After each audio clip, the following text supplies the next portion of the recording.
Hey folks, I'm Sarah and I'm on the 2025 jury for what I think is the best book prize for literary fiction from small presses. It's called the Republic of Consciousness Prize, United States and Canada, and it is dedicated to literary fiction from small presses in North America.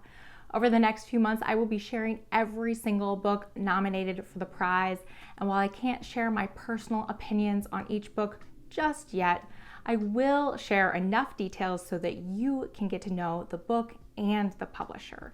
Every book gets its very own video, and you are not going to want to miss a single one.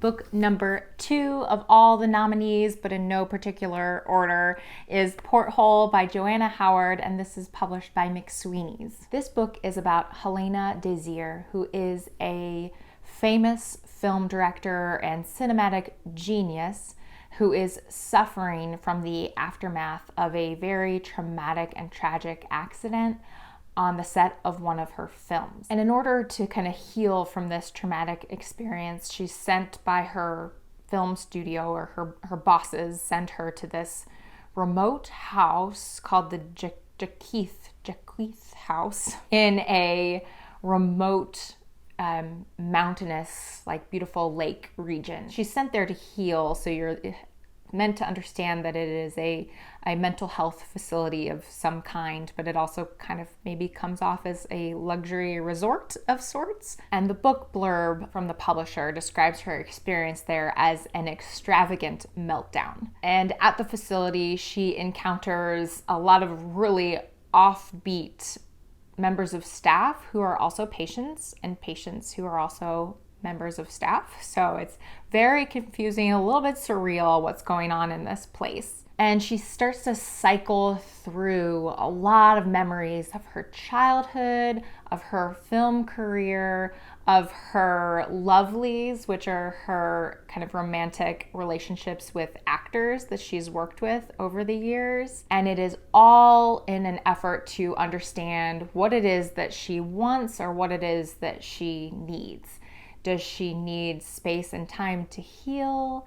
Does she need someone to love and someone to love her? Or does she need the freedom to create? Porthole was blurbed by a lot of authors that really caught my eye, like Amina Kane and Mona Awad and Rachel Yoder. But there was one blurb from Jessie Ball, who's one of my favorite writers, that I really got a kick out of. I just loved his blurb, so I'm going to read it. So Jessie Ball wrote, "Howard is what was once called a stylist, but one with a penchant for adventure. Porthole takes part in an intellectual culture that seems in America to have withered on the vine. Philosophical cinema, lexicographical play, and all the delights of the mind and the eye.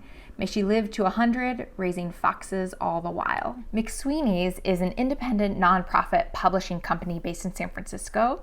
They publish a daily humor website that you may already be familiar with called McSweeney's Internet Tendency. My favorite recent post on McSweeney's Internet Tendency, I'll link it below. It was a piece titled "The M- Responds to the AI Allegations." And as someone who uses M-dashes constantly in my writing, I pretty much panicked when I saw like a video saying that like one of the key ways to define or to identify AI writing is to look for M-dashes. That just sent me into a panic. So I thought this piece from McSweeney's was hilarious. In addition to several periodicals, McSweeney's also publishes books like Porthole. And they say, "McSweeney's publishes boldly. Our books and magazines, elegantly designed, startlingly original, are like nothing else. As a nonprofit, our work is not commercially motivated.